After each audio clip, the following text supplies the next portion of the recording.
Hello, thank you for inviting me. Can everybody hear me? Does that work? My name is Kenneth Mann. I'm running for City Council. A little bit about myself. I was born in Glendale back in the 20th century. Sure. As I said, born in Glendale back in the 20th century. I was raised in the San Fernando Valley. I moved to the Santa Clarita Valley about 21 years ago. First 11 years I lived in Newhall. The last 10 years I've lived in Canyon Country. A bit about my work experience. I worked in the private sector for 12 years in the electronic industry through several boom and bust cycles. I decided to leave the private sector and go to the public sector. I'm a licensed electrical engineer. I work as a communications engineer for the City of Los Angeles for the last 10 years. I develop, plan, engineer public safety radio systems. As part of my job, I was elected president of the California Public Safety Radio Association, also known as CPRA. The CPRA is a local chapter of APCO, which is Association of Public Safety Communications Officials. They're in charge of frequency coordination, training dispatchers, serving cities, counties, and states who manage, operate, and maintain public safety communication systems that are used to safeguard lives and property.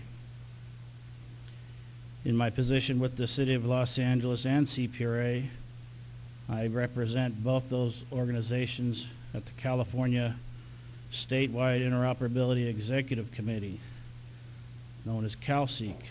CalCEC develops and maintains agreements that define the practices of how state and federal interoperability radio spectrum is managed on behalf of all public safety responders in the entire state. Because of these interactions, I work consistently with local, county, state, federal, and military organizations. They all have different cultures, and you need to address them in different ways to get things done.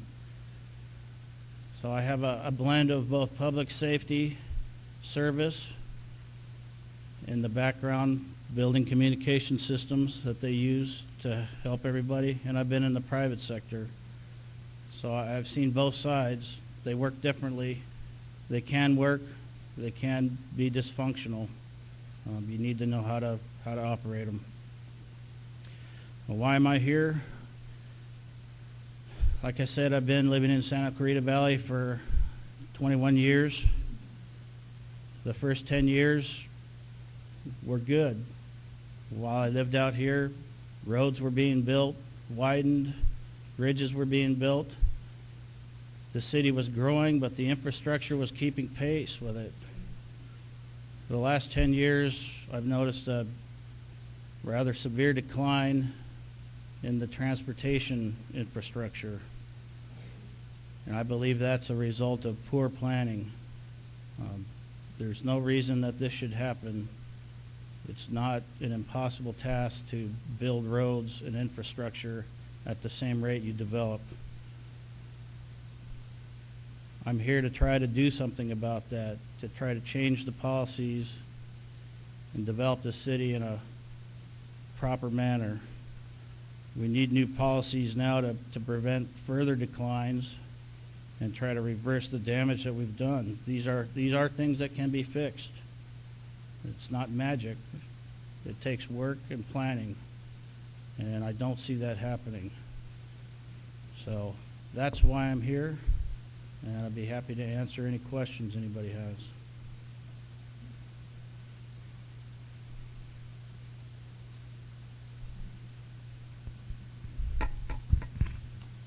Hi, I had a question on where, because you're just talking about traffic and how things aren't growing the way it should be growing.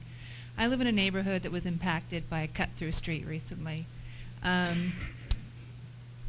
Where do you stand on restoring neighborhoods that have been damaged or compromised by poor planning? Can it be fixed? Is there things that we can do? I mean, I know that Ben's was given something and it was taken away because so many people got upset about it, graffitiing on it and stuff. We need somebody who's strong, who's going to stand there and, you know, make sure that whatever we implement stays.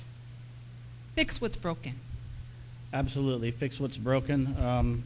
You got a question there that I really hadn't anticipated. I haven't heard of that situation. It seems to me if it's there, it should stay there. It doesn't seem like going back on it is right, provided that everybody in the community agreed that that's something that should happen. I don't see why that should have happened.